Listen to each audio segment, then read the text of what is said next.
Dear students, so in economics now, we would like to start with the Indian economy. So as you can see on your screen, Indian economy at the time of independence. When India got independence in 1947, what was the scenario? We'll go for that. So at first, it's important to know the basics of economy. What is an economy? So it's being defined like an economy consists of all production units or institution such as firms, factories, college, hospitals, etc., which provides employment to its people on one hand and produce variety of goods and services required by them on the other hand. So from understanding point of view, that means as a whole what an economy is. So it comprises of firms, all those production units basically, which are producing products, or the service sector which is giving the services, right? And in one hand they are providing the goods, and other hand they are providing the services. So this is an economy is. Fine. Okay, let's move further. Now if we just have an analysis that what was the condition of Indian economy prior to the British rule, before the Britishers came to India, then what was the situation of India, of Indian economy, right? So after this battle of Plassey, basically, the Britishers established themselves over Indian economy. So ancient India was called as Golden Bird prior to British rule. Indian economy was developed, self-reliant and prosperous economy. The villages were self-sufficient. Indian handicrafts were well demanded across the world. Dekai muslin of Bengal was famous worldwide. So when you come to the ancient India, it's termed as Golden Bird. So before the Britishers came to India, the East India Company came over here as a trading company. So what happened? Before that, Indian economy was quite self-reliant, and it was a prosperous economy, growing economy, right? And the villages, the villages were self-reliant, okay? Their handicrafts, they were well demanded all across. You must be knowing about the silk route, okay? The silk which is produced in India was of a very fine quality silk, and it had good export, right? Okay, so for that, for the products and services, India was very much renowned, and the economy was self-reliant. When the Britishers came, the British rule converted our flourishing economy into a backward, stagnant, depleted and disintegrated economy. Because why? The objective was same, because they came with the idea in their mind that they have to destroy the Indian economy basically. They wanted to capture the whole country, and for that they were knowing the backbone of the country is its economy. So once we disintegrate that economy, once we destroy that economy, once we bring setback to the economy, then what would happen? Automatically India would become under their control. So they did the same thing. They made it a backward, stagnant, not growing, depleted, brought a lot of losses to the economy, and disintegrated economy, and just disintegrated. The handicraft was totally destroyed. The artisans, okay, they were suffering a lot. In fact, you must be knowing about those indigo farmers. Indigo production was made one of the very compulsory production in the country. All that, by this way, their their original production got hampered. So this was the big setback to the Indian economy. Okay, So let's move further. It's more theoretical actually, so we'll go for its explanation. Okay. Now, what were the features? We will come to the next topic, that is, what are the features of the Indian economy? So, what features? Number one, you can see it's colonial economy, an economy which is made to serve the interest of its rulers, right? So, when you come to, we have to familiarize ourselves with these terms. So, colonial economy means an economy serving the objective of its rulers. India served the interest of Britishers as feeder economy. They were feeding them. Whatever the Britishers required, Indian whole economy was feeding them. So it was a feeder economy, supplying raw material to expand their industries. At the same time, the industrial revolution took place in this England. Why? Because they got India as a raw material supplier, where they were getting the raw material so easily, labor was so cheap, and abundant growth was there. Consumer of finished goods. And what were they doing? Whatever the raw material they were taking from this country, they were taking them back to their own country, producing it, and was bringing them back to the country. So they got a market also, for the finished products, they got the market. So this is colonial economy. Second one, stagnant economy. Stagnant means not growing. Okay. A stagnant economy is which, one which there is absence of development or shows little or no growth of income. So that is a stagnant economy. As I said, the word, that means it's not a growing economy, because the money flow was not there. The labor's benefits were not there. The people who were engaged in the production units, they were not getting any sort of benefit. So level of per capita was almost constant. In a growing economy, the per capita income must rise, but it was not growing. It remained constant.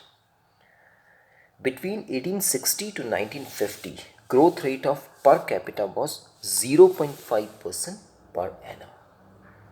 So in a year, the growth was very slow. It was very, very slow growth. So from 1860 to 1950. Okay. So it's looking like almost 100 years, 90 years. In 19 years, the growth was only 0.5% per annum. So, and between 1925 to 1950, it was 0.1% per annum, that is less than 2%. So it was really a very pathetic scenario of Indian economy. Agricultural output increased only by 10% in 1893 to 1946. So data wise, when we come, so overall, that even India was an agriculture based country. The agriculture was the main profession of this country, and that too, was not flourishing at any cost. And Dadaji Naroji first estimated national and per capita in 1867-68, which were rupees 340 crores and rupees 20 per annum. So Dadabhai Naroji, so the very first time, this national income calculation and the per capita income was being calculated by him. That was being estimated, that what exactly the per capita income of the country is and what is its national income. So national income came rupees 340 crores in 1867-68, in that financial year, and per capita income was rupees 20 per annum in a year. Okay, so it was a really very small economy. Okay, we'll move further now.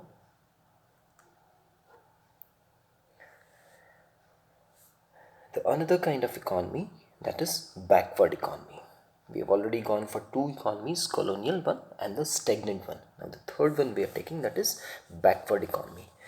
Indian economy was backward and underdeveloped, in which per capita and standard of living is very low, right? So during that time, the objective was not the development of the Indian people or the development of the Indian economy. Their objective was just to extract, they were just extorting everything, and they were taking it back to their country for their own development. They were using those things. So per capita was rupees 230 in 1947 to 48, right? Only 17% were literate. Bulk of population was poor and unemployed. So education was not being given over there.